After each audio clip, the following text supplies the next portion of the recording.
Guys, আজকে আমি ঋতুর জন্য একটা ছোট্ট সারপ্রাইজ নিয়ে নিয়েছি। ঋতুকে আজকে আমি ফুল গিফট করব, কারণ ঋতুর আজকে বার্থডে।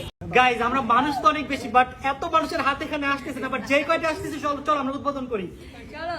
Happy birthday. আমাদের কি সব খাওয়াচ্ছ তুমি? এগুলা তুমি নাকি ডায়েট করো? আমি একা খাবো, এগুলো সবাই খাবো। কি ফালতু ডায়েট করো দেখছো?